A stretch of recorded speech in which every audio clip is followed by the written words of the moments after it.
Hey everyone, we're so happy that you're joining us again for Fame Group class. Obviously, this is a little bit different than it's been the last few weeks, but we are going to be introducing our Youth Summer Series tonight, and this is how we're going to continue throughout the rest of this summer or until we meet again. So the way that will work is everyone will join on at 7 p.m. with their Fame Group. They'll have a 10-minute or so discussion by one of our speakers that we've already kind of gotten on for the summer. And then after this, you'll stay on your Zoom meeting and you'll meet with your Fame Group leader and the rest of your Fame Group members and just kind of go over some discussions and stuff for the next little bit. But here's our big introduction. Our summer series theme is going to be reDefine. And what this means is pretty simple. It's in the phrase. We're going to be looking into different words and phrases and ideas that by the Bible that Christianity has in a way given a new definition to. Some words like truth or the purpose of life or love or good people. We're going to look at what the world views as those things and what church, what Christianity, what Christ, what God says about these same exact things, because oftentimes the world's definition and God's definition are quite different. Now, I'm really excited about this topic and the lessons that we're going to have. And I really feel like this is very relevant, is very timely for everything that's going on around us in this world. And I believe that God has great definitions for these things in our lives that the world has really messed up. And a lot of times we go along with what the world has said about things, and we need to look back and see what God has said about them and live by those definitions. You know, one of the big things that I think that we mess up a lot of times is the way we view ourselves and the way we view others. Tonight's lesson, I want to tell you a story. There was this guy named Johnny Rings on a small Pacific island, and he found this woman that he loved so much. And this woman wasn't like everybody else on the island. She was a little bit different. She wasn't as pretty as the other lady. She didn't carry herself as well. She just wasn't viewed as highly. But Johnny loved this woman, and loved her so much that he wanted to marry her. And so the day came that he was going to ask the father for his daughter's hand in marriage, and to do that, it was a little unique on that island.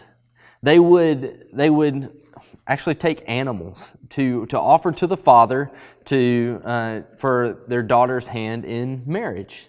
And so if you were really pretty and you're a very popular girl, you would get maybe a couple cows and a pig and a chicken. If you weren't so much, and girls, can you imagine being a 2 pig, 1 cow, and a chicken kind of girl?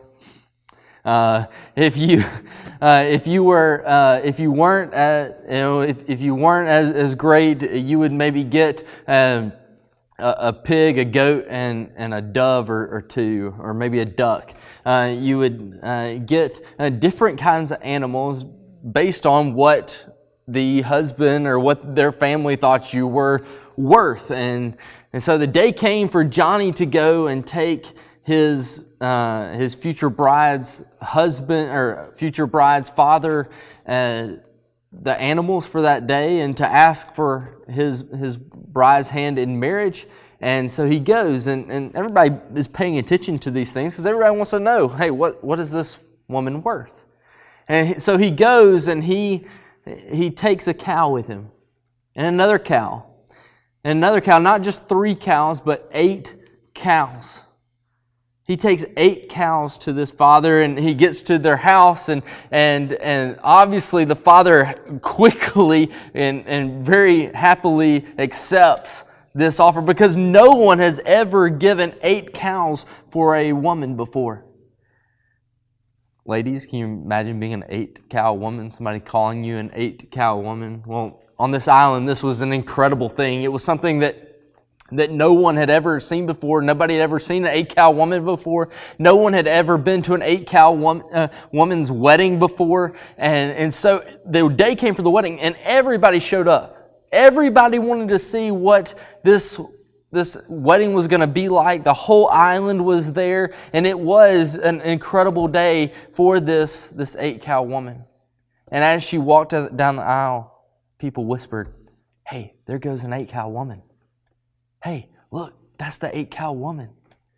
And it was an incredible day, and they were married. And then after the wedding, she would walk around town, and they would say, "Hey, there's that 8-cow woman.